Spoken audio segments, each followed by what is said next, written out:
Greetings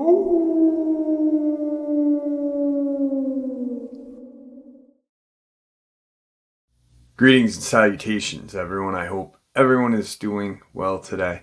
Today I have a very mind-blowing upload to share with you. Before we get into it, a couple links. As you know, I rely on Patreon, PayPal, channel membership, and merch to help the channel to continue to grow and go.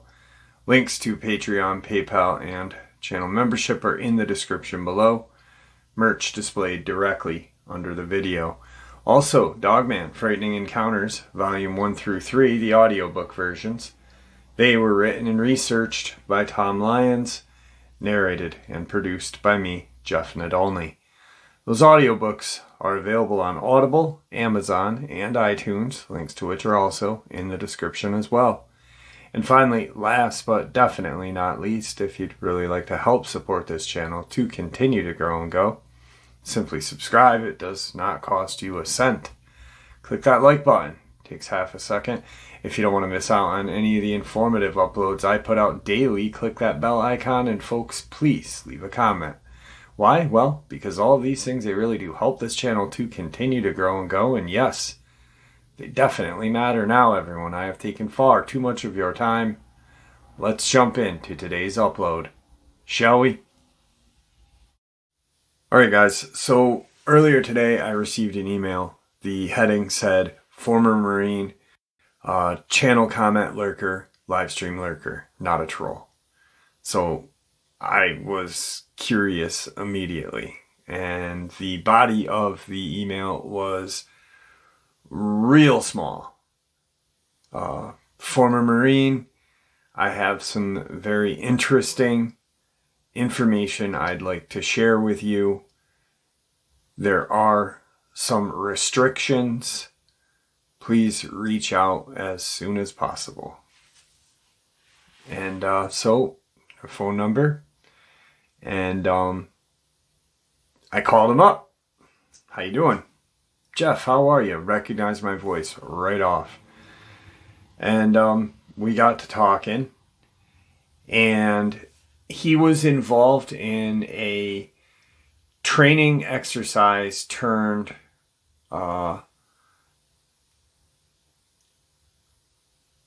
fire kind of assault in California. Because of anonymity, the name will not be used. His name will not be used. His rank will not be used. As well as the exact date. And then as we talked, he said, you know, I know that if they are listening, chances are they're not going to know it was me that told this, but they will know exactly what you are talking about 100%. Not even sharing the date. So it's just this happened just outside of Lost Canyon, California. These guys were on a Marine Corps mountain warfare training out of Bridgeport, California, and they had been doing their exercise training. There was 2 teams out there, 13. For those of you who were Marines, you will know exactly what I'm going to say. There were 13 men in each team, split into 3 teams of 4 and 1 team leader.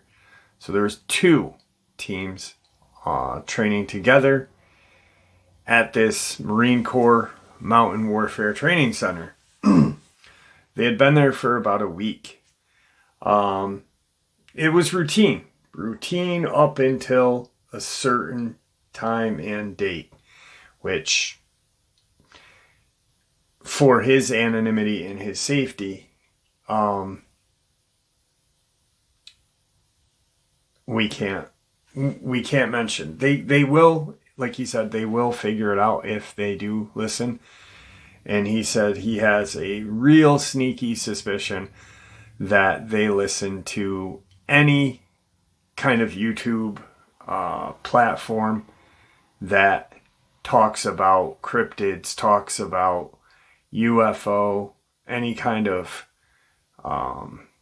secret society stuff that the armed forces as a whole have certain divisions dedicated right for that. The Marine Corps work with he doesn't think that the Marines do, but the Navy and the Air Force definitely do, and the Army of course does. That monitor internet kind of stuff, like what we talk about here.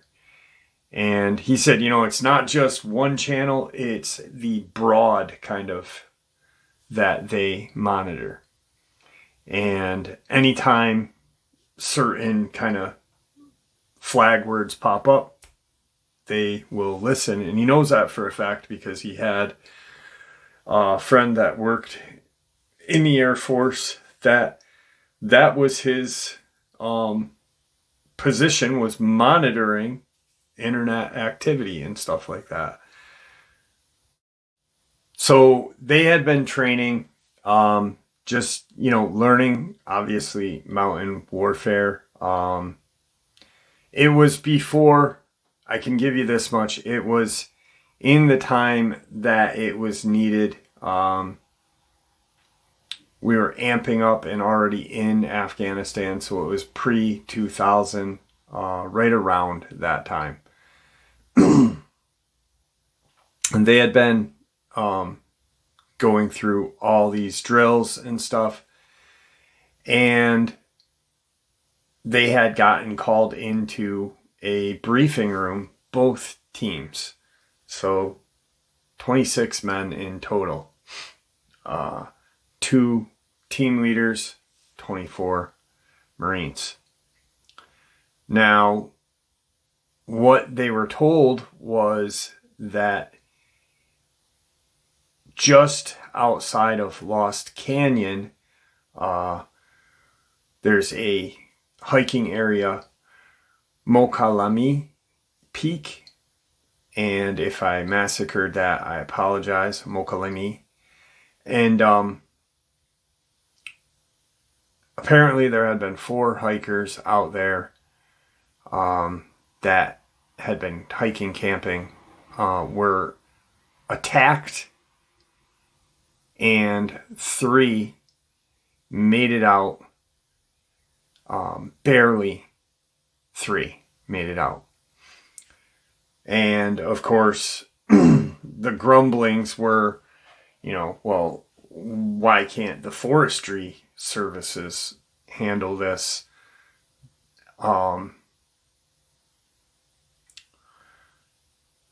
They really couldn't question, obviously. It's their job and they're Marines. They don't question, they just go. But amongst themselves, they can question each other. What do you think's going on? So they get the briefing, they get kind of situated with where they are going to be. Now, this peak, Mokalami, is kind of situated deep in California. I believe it's part of the Sierra Nevada or part of the Toyabe and Humboldt mountain range. It's in that area, and he couldn't remember. He just remembers that those are the 2. He wasn't. He's not from California, and that's not where he was stationed out of. They were just training there. So they end up being told that they're going to kind of start this whatever hunt. They're tracking something, and apparently the Forestry Service need some assistance. Now, right there is a red flag for everyone that was in that room that day, including the two team leaders who, as everything's getting told to these men, they have a look of like, not shock, but this is all very strange. They kind of meet in this area called Salt Springs Reservoir and Lower Bear River Reservoir. And they're going to push into the Mukalami Peak. So where they are going in, they are kind of pushing, was it like northeast, he said. Not too far northeast, but more east than northeast, into this mountain range. Now, they're told, first and foremost, that the terrain is rugged. There are caves there.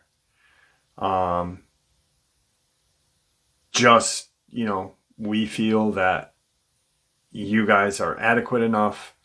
You've been training for this. Let's get, some more experience while not on the battlefield. So they're getting all their gear ready. One of the one of the team leaders says, because of course these guys are now questioning, they're no longer in front of the superiors. They're like, what the hell are we going to do? What could we possibly be needed for on American soil? And, how often does this happen? Every question for a 20-year-old that is completely confused would have. One of the guys just says, I don't know. I heard something along the lines of, we are going to be engaging in a large creature. Think Bigfoot, but bigger. They're all like, what the hell does that mean? No one at this point knows anything. The two team leaders are then called right before, about an hour and a half before they're going to deploy to the area. Two team leaders are called. One comes back. So now it is 25 men in total. And it wasn't the one that said, think Bigfoot, but bigger.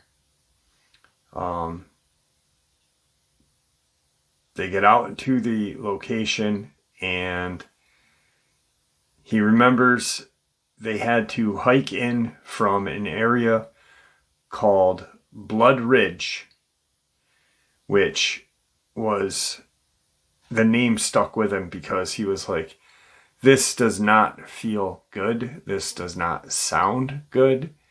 We're hiking in from Blood Ridge, heading into limbo.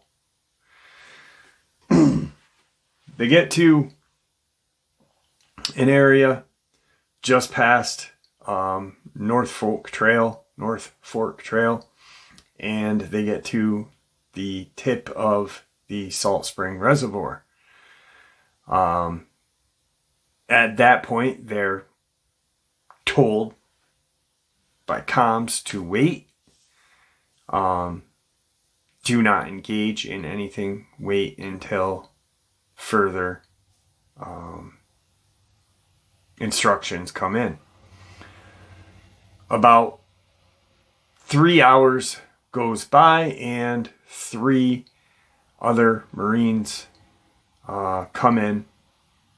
They are Marines, but they're nobody that anyone knows. None of these, the team leader has no idea who these guys are. They've never been seen. It's just, and obviously you're not going to know every Marine, but there was something off about these three men. He said we were all 20 something years old, full of just piss and vinegar. He said, but these three men were a totally different caliber of what a Marine is. He said, these guys are basically what, that old commercial with the Marine fighting the dragon represented. They all kind of converge. The one head of this three Marine team meets with the team leader. They discuss what's going on, and they start to hike into the Mokalami Peak area. They're not going to the peak. They're hiking kind of straight up into just this real deep wilderness. There's a lot of granite rock in there. There's just a lot of areas where you could be hurt.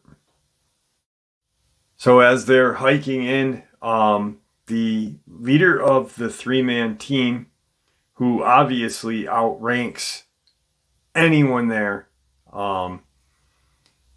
is now in charge of this operation.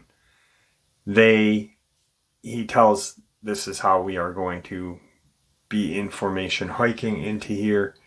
Everyone needs to be hyper aware of all of your surroundings.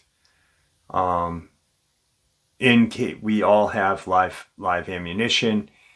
If it comes down to, and there is you have to, discharge your weapon, make sure your teammate in front of you or behind you is not in the way of that round.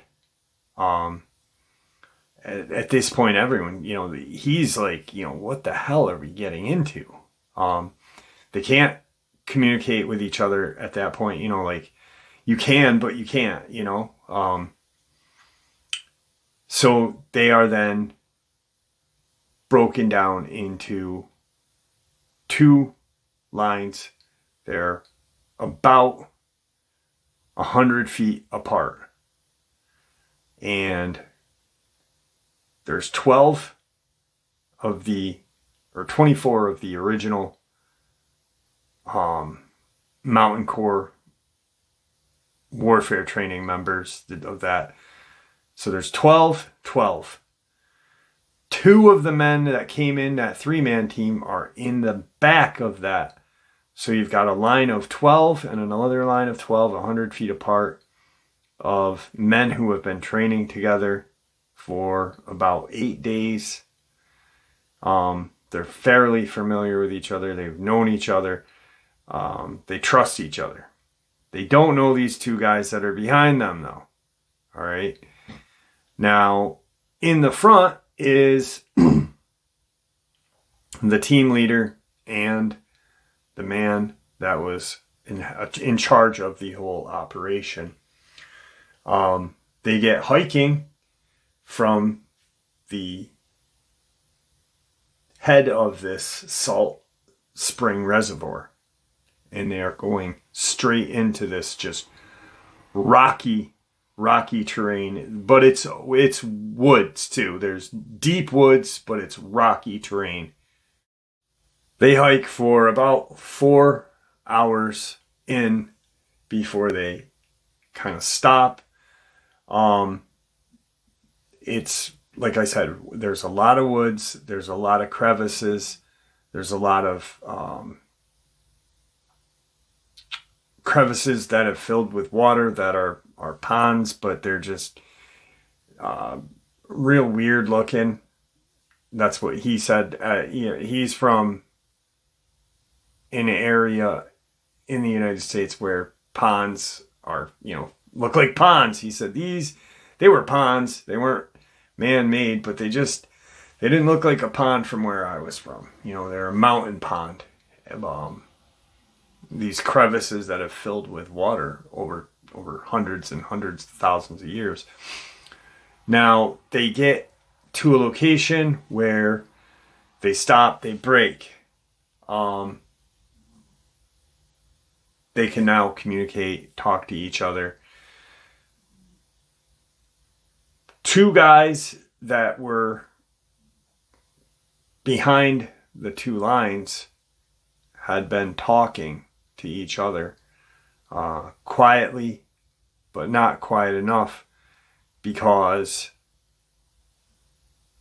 about 4 of the other Marines that were in the tail of the formation, the two formations, had overheard these guys talking.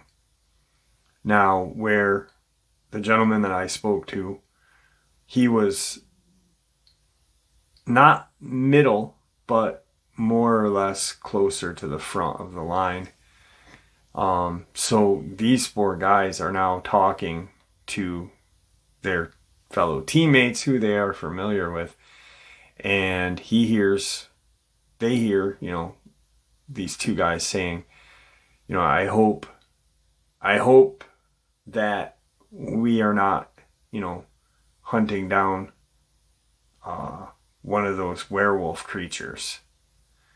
And they're kind of telling each other this. The Marines are not the other 2 are now, the 2 in the back are now with their leader, the main guy. And the 25 are just, they're all in one big area, but they're broken down and talking and eating something, drinking, maintaining. So the conversation amongst a few of these guys are, what the hell does these idiots mean by werewolf? Are they busting our balls? Chuckling and stuff. Team leader for these 25 is now in the conversation. And he said, listen, I'm not supposed to say anything of what we are going after, but there were 4 hikers, 3 made it out. They are barely clinging to life, these 3. But there is something in this mountain range, in this area, that is very deadly, very violent. He said, the question came up, where are the forest rangers? Forest rangers are not involved in this. They are the ones that called us in. Actually, they're the ones that called these 3 in. We were brought in for added support.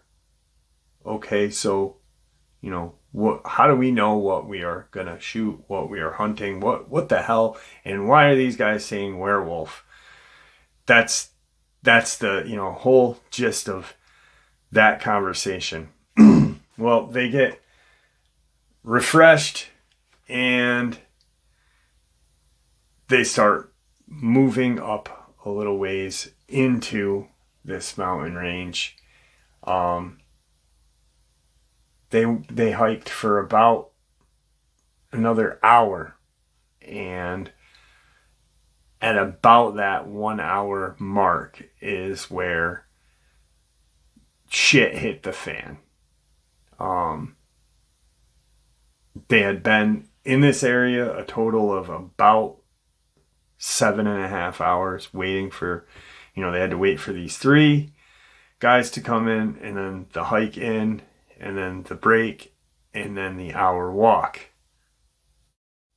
So they hear just this roar out of nowhere. They they're surrounded by wilderness and rock formations, just, and this roar kind of just echoes through the forest all around them. Naturally, everyone in the two lines are now freaked out. They're spinning around, looking at each other like, what the hell did we just hear? It was not a growlish roar. It was just this very bassy, terrifying roar. He said, I've never heard anything like it prior or after. He said, but I know when people talk about Bigfoot and Dogman and how they feel something in their chest, he said we could feel it through our bodies. He said a couple of the guys had said that they almost urinated on themselves because of the roar, the bass of it. Not out of fear, hopefully not, he said, but, because we're Marines. But out of the bass, out of just this terrible body shaking roar. The team leader falls back into a kind of V pattern, and they are told to spread out no further than 200 feet, the last two guys in the back, which are now just the team members. Those other two guys fanned off of that, team leaders in the front, and the gentleman who was in charge of the three men is 15 to 20 feet ahead of the team leader. So picture a V formation about 200 feet apart at the very base of it, and then at a point with team leader and then this very high-ranking Marine.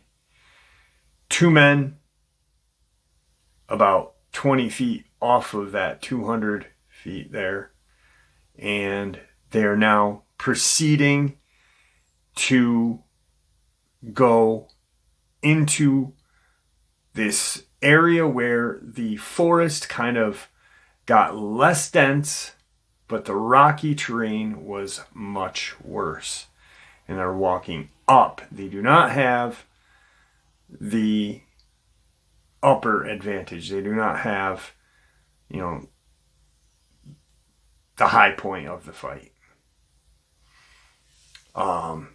Which everyone now, after this mountain training exercise that they've been, knows that that's not a good thing.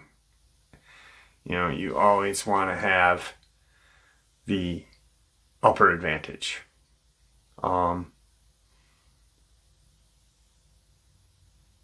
Nothing is said except safety's off, and if you hear this man in the front shoot, see where he's shooting and shoot. If you see the two men in the back shoot as well, follow their lead and shoot. Do not break formation. Stay in this V, whatever you do. Now, at this point, they're all looking around them. He remembers looking at his team leader and then looking at the higher ranking Marine that was in charge of the whole operation. He said he watched what he was doing the whole time they were in this formation. He followed his line of sight wherever kind of he went. He said, we got to this kind of high point, but not the highest point, and we saw movement. We were told to stop and secure the area where we were. The men opposite of us were to now turn and walk in between our men. So we were in a straight line now, as kind of a curved, and we had, when we fired, we had our rounds, or it was a point of fire pattern that, it was centered on one location, and the pattern we were in was almost a semicircle, but not quite as large as a semicircle.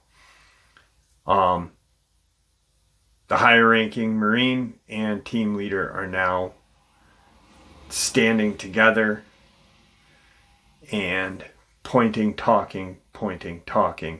You hear this really loud growl, just this loud vocal growl. And you saw this head pop up from behind this kind of creviced area. What these men saw at that point was something that no 20-year-old, no human being on this planet Earth should ever witness.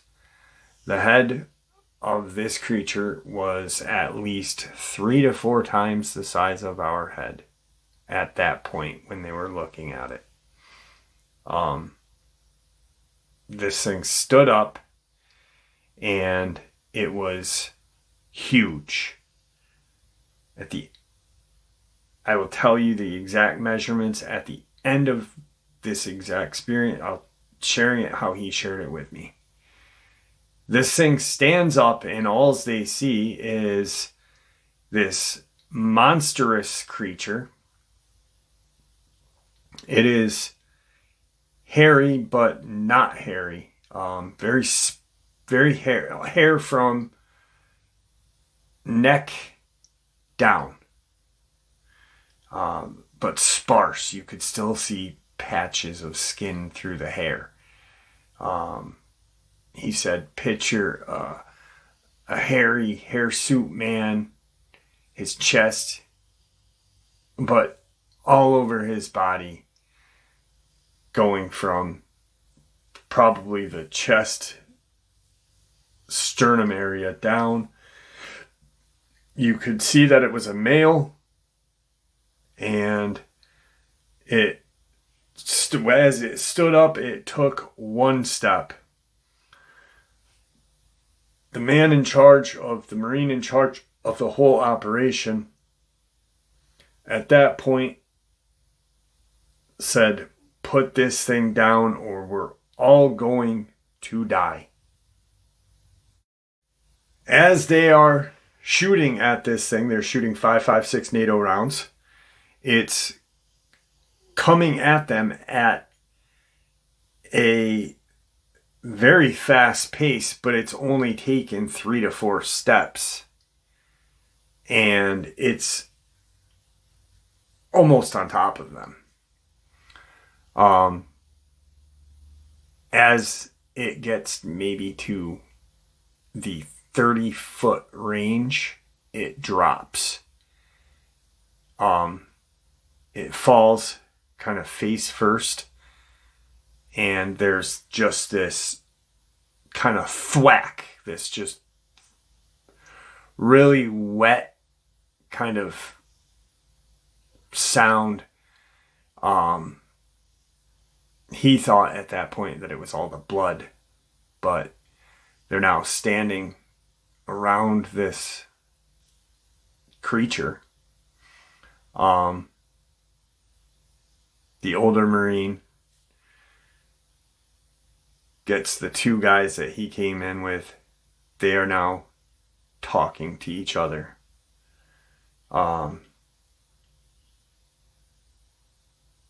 He sends the two over to the body. They feel around, touch it, and it is deceased.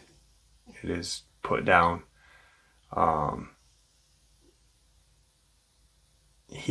The Marine in charge of everything, of the two men, and of the whole operation, has one of the other guys come over to him, and he gets on some sort of radio, not your basic comm that they use in the field. It looked like a sat phone. All the Marines then are told, flip this thing. We got to flip this thing over. We have to take measurements.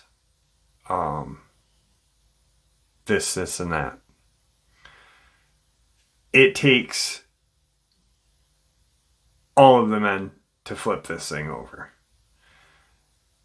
They get it flipped over. One of the two guys that came in with the Marine in charge, the higher ranking Marine, pulls out some equipment, and they start to determine measurements of this creature.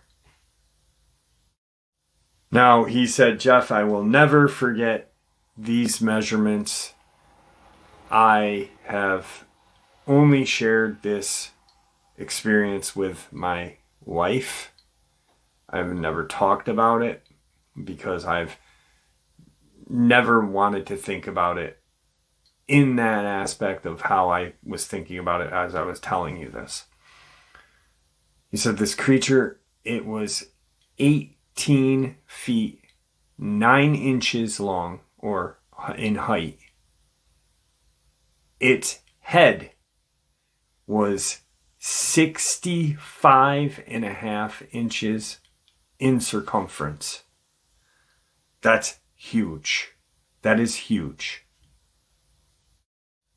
They are then told that they now need to move this thing to an area where they can get a helicopter in to get this thing out of here. What they then do is they all have climbing rope, and they kind of fashion these crude harnesses, and they end up dragging this thing about,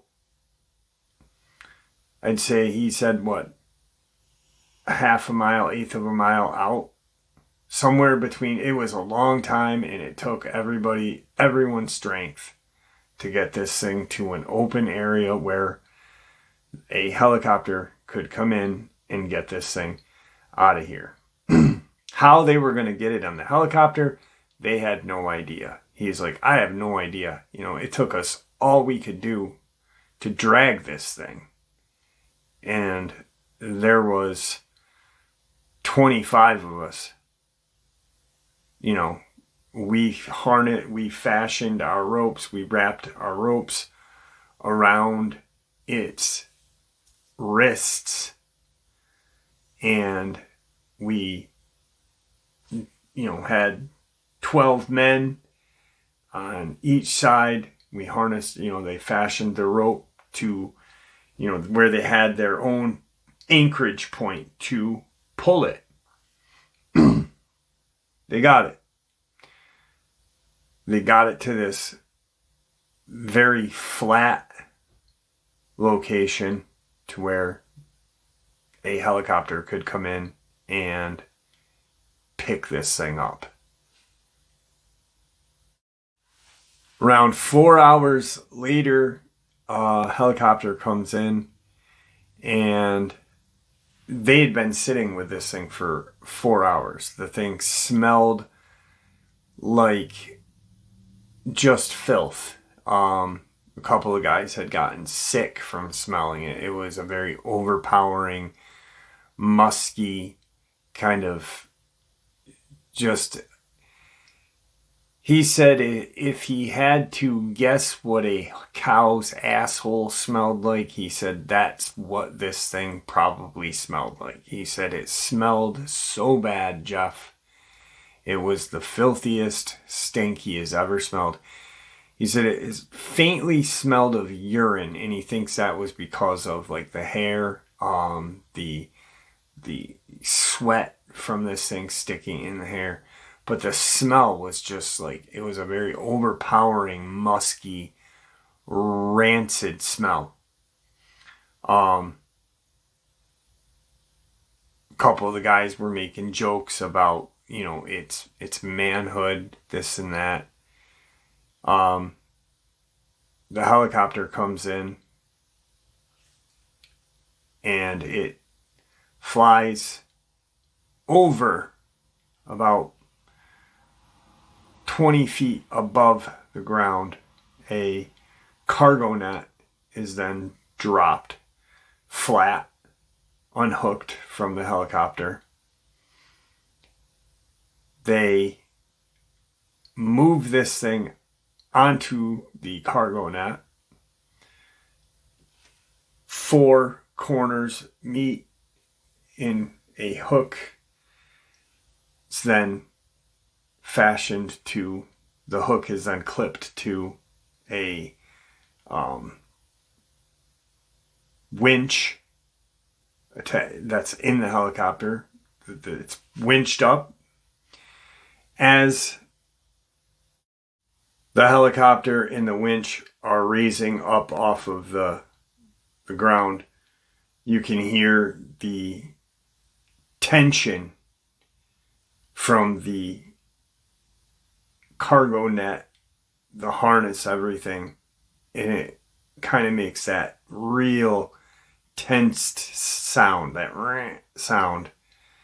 The helicopter, of course, doesn't have an issue picking this up. It's a helicopter. I mean, it's huge. It's not a little bird. It's used to transport vehicles. It's a Skorsky CH-53 Super Stallion that doesn't have an issue, but the noise is from the winch chain and netting of this thing. They do not know he doesn't know the exact weight of this thing. But with its head size being that large and its body size being as big as it is, and then to drag the thing, you know, he said it easily weighed 1,200 pounds. He said this thing was just, on top of the terrain we're dragging this thing, you know, it was just a pain right in the ass. The helicopter flies away, gone. They are then told, you know, let's get out of here. We're going back to the mountain training warfare area. And, you know, no questions, no nothing right now. Let's go and debrief. They're then brought to this debriefing room where they end up finding out that the man, the Marine who was in charge of the operation, was in 2005 a lieutenant colonel, which they all kind of were like, wait, what? You know, because it's not, he's an officer, but, you know, it's not unheard of, but it's not real something common that you hear. As they are in there is a brigadier general in '07 talking to them. They are all told and congratulated on the job well done. No casualties were accrued. Nothing happened to any of the Marines. But this is a matter of national security. And we are all told to sign these non-disclosures if anyone is ever found out to ever talk amongst each other about this mission that they were just on. You will be court-martialed. You will lose all rank and pay, and you will serve prison time. You cannot talk to your best friend, your battle buddy, your best friend that you were there with. You do not talk about it. You do not talk to your training officer about what just happened. They all signed their lives away. And, of course, they do talk amongst themselves. Their training officer, who was a sergeant, he was a master sergeant, had told them, do not, after this whole debriefing, do not speak about this. I will talk to you once about it right now, but after this, we will not ever talk about it. If you have something to say about what occurred, now's the time. It's us. It's us 25. Get it out now and move on. What did we just kill? Was that a Bigfoot? Who were those 3 Marines? I don't know who those 3 are. They are some sort of special team in the Marines that is above my pay grade, above anything that I am capable of knowing, he responds. And no, that was not a Bigfoot. That was a giant. And they all kind of looked at each other and, giant? What do you mean, giant? Goliath. There are more of these things throughout the world. There are more of them in the United States. We don't know how many, but this thing would have never ever have even come to our attention if it hadn't attacked the 4 hiker campers. If it had just did nothing to, bring attention to itself, it probably would still be in those mountains. But because of the public, we had to go and take care of it. And that is the last we are going to talk about it. Understood. Understood. And that is what this man shared with me. He has never said a word to it about this mission except to his wife after they had been married and after they have had 2 kids. He has never spoken to any of his,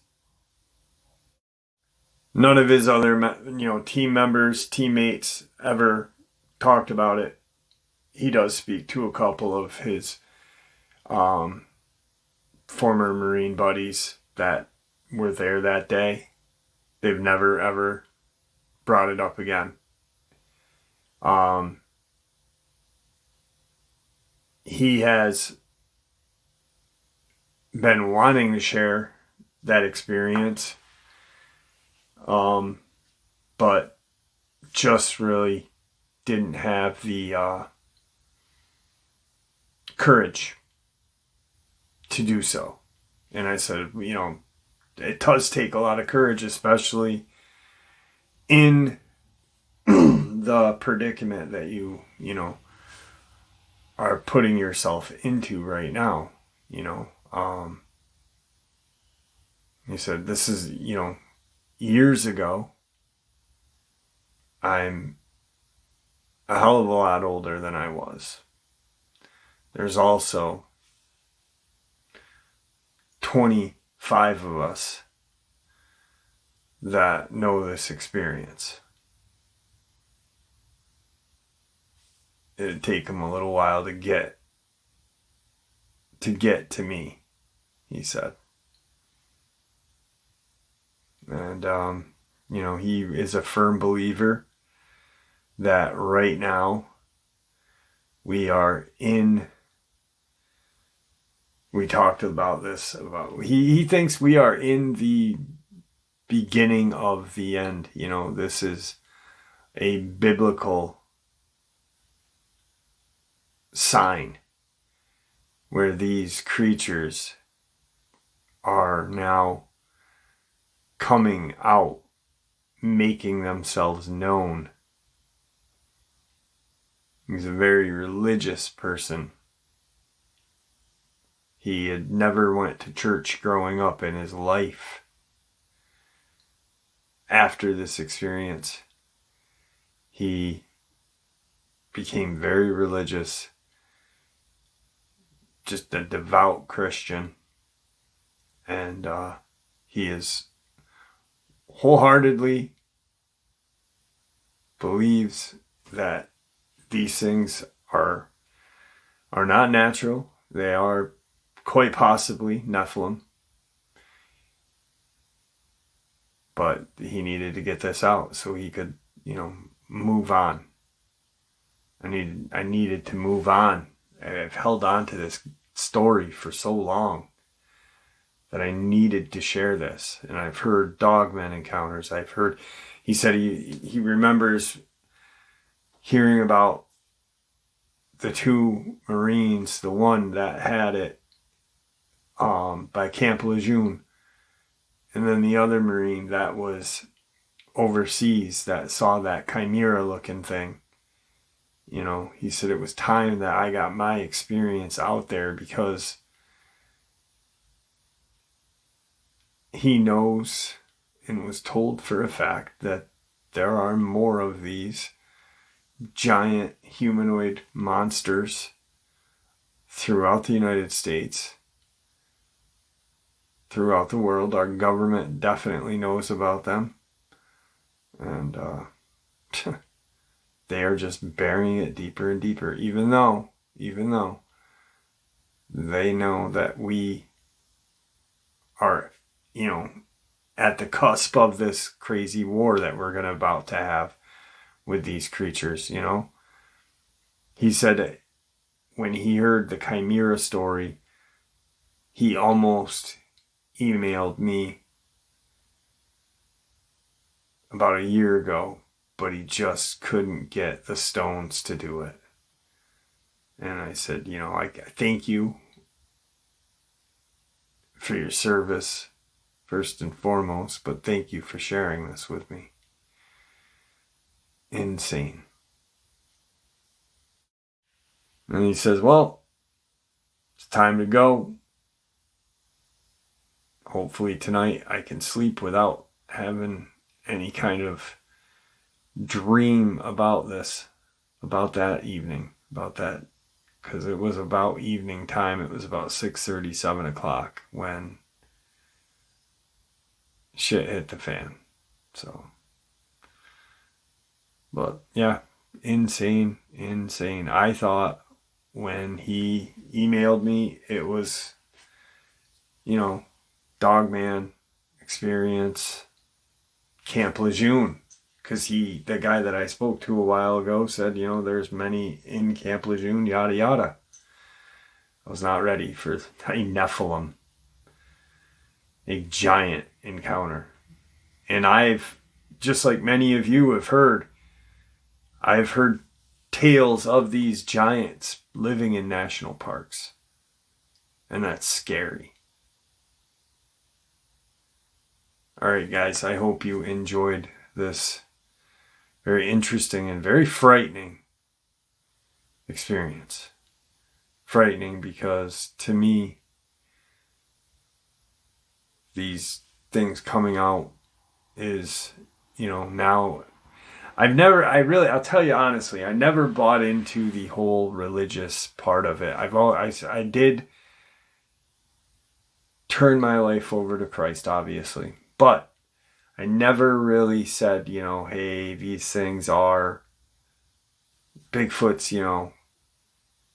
this, or Dogman is that, and these giants are, I for the longest time always thought that, they were flesh and blood, especially the giant, like the Kandahar giant. But now, it does bring in that whole religion factor. Guys, please stay safe if you're ever go hiking in the national forests. This really kind of sent me for a loop on that one. But thank you for supporting the channel. Your support is what makes this channel so special. Stay safe. And, man, God bless you all. Just be safe. And, carry a firearm with you. But always rebuke these things in the name of Christ. But please stay armed. God bless you all.